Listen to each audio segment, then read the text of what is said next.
اعظم ہند رحمتاللہ تعالیٰ علیہ، آپ کے سامنے کوئی صاحب تقریر کر رہے تھے، یہ زمین سب کی ہے، ان کی بھی ہے، ان کی بھی ہے، ان کی بھی ہے۔ آپ نے کہا چپ رہو، زمین اللہ کی ہے اور صرف اللہ کا نام ہو۔ یہ سب کی ہمت نہیں بولنے کی، زمین اللہ کی ہے اور اللہ ہی کا، یہاں پر اللہ ہی کی بولی بولی جائے، اسی کے لیے زیب دیتا ہے۔ جس کے گھر میں رہ رہے ہو اسی کی بات کرو۔ عزیزان گرامی اوقات، سرکار بغداد، ان کی کرامات اپنی جگہ پر، لیکن ان کی زندگی کے کچھ اہم گوشے میں لے کر آج حاضر ہوں۔ آج ہمارے حالات کے اعتبار سے بھی ضرورت ہے اس کی۔ جب آپ پروان چڑھتے رہے اپنی ماں کی گود میں، بہت جلدی آپ کے والد گرامی کا انتقال ہو گیا۔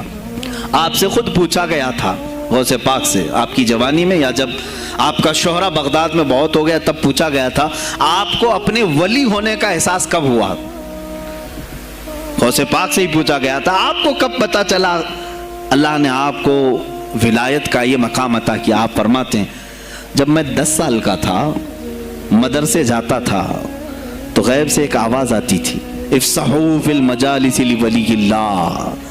غیب سے آواز آتی تھی، اے لوگوں مجلس میں جگہ چھوڑ دو، اللہ کا ولی آ رہا ہے۔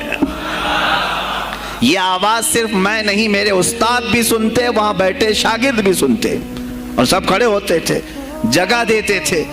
غوث پاک فرماتے ہیں جب ہر بار مجھے یہ آواز آنے لگی تب مجھے احساس ہوا کہ اللہ تعالیٰ نے مجھے ولایت کا تاج پہنایا ہے۔ پھر آپ کو لہو و لعب میں، کھیل کود میں نہیں رکھا گیا۔ فرماتے ہیں ایک بار میں صرف ایک گائے کی پونچھ پکڑنے کی کوشش کر رہا تھا، گائے پلٹ گئی، فصیح عربی میں کہنے لگی، الہذا خلقت ام بہذا امرت یا عبد القادر، اے عبد القادر کیا تجھے اسی کام کے لیے پیدا کیا گیا یا تجھے اللہ نے اس کام کا حکم دیا کہ میری پونچھ پکڑے؟ غوث پاک فرماتے ہیں میں چونک گیا کہ ایک جانور مجھ سے عربی میں بات کر رہا ہے۔ اور اس کے بعد وہ گائے خود کہنے لگی، اے عبد القادر تجھے اللہ نے اپنی مخلوق کے لیے بنایا ہے، اپنے بندوں کو راہ راست پر لانے کے لیے۔ غوث پاک فرماتے ہیں اس کے بعد زندگی میں کبھی کھیل کود کی خواہش بھی نہیں آئی، کھیل کود کی خواہش بھی نہیں آئی، کبھی تصور بھی نہیں کیا۔ اور جب آپ جیلان سے نکل کر بغداد آئے، بغداد کے جو حالات تھے وہ آپ نے بہت قریب سے مشاہدہ کیا۔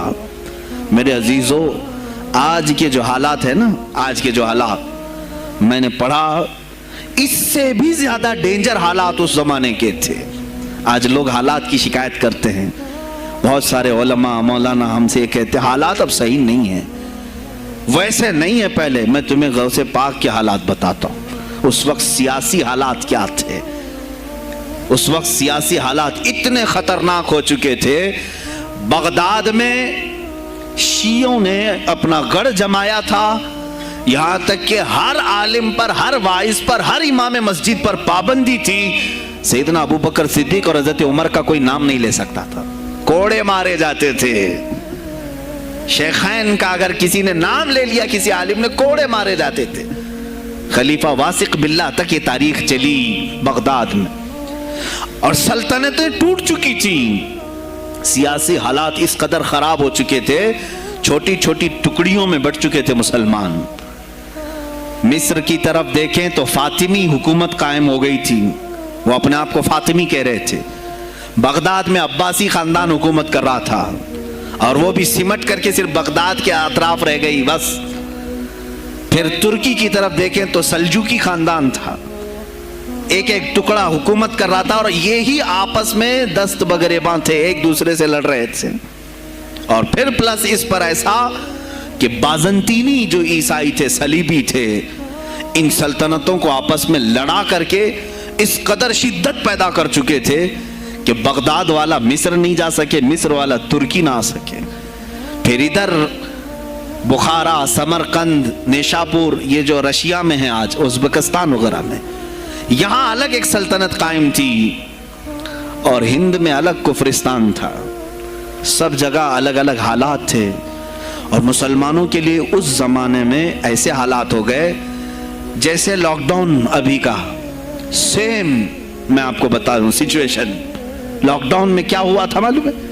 یہ ہمارے طلبہ دیکھیں 8 مہینے سے بیٹھے ہوئے ہیں، مدارس میں نہیں گئے، حفظ قرآن کر رہے تھے, عالم دین بن رہے تھے, مدرسے بند ہیں نا, گھروں میں بیٹھے کچھ تو آوارہ گردی کر رہے ہیں. اسی طرح کالج کے بچے بھی, اسکول کے بچے بھی سب چھوٹے ہوئے ہیں لاک ڈاؤن کی وجہ سے. سیم یہی سچویشن اس زمانے میں ہوئی. بغداد علمی مرکز تھا, کوفہ اور بصرہ علم کے مرکز تھے. آپسی رنجشوں کی وجہ سے بادشاہوں کی طلبہ ایک جگہ سے دوسری جگہ کا سفر نہیں کر سکتے تھے. بغداد کے سارے مدرسے بند پڑے ہوئے تھے کیونکہ طلبہ آ نہیں سکتے. کہاں سے آئے تم؟ مصر سے آئے, واپس جاؤ.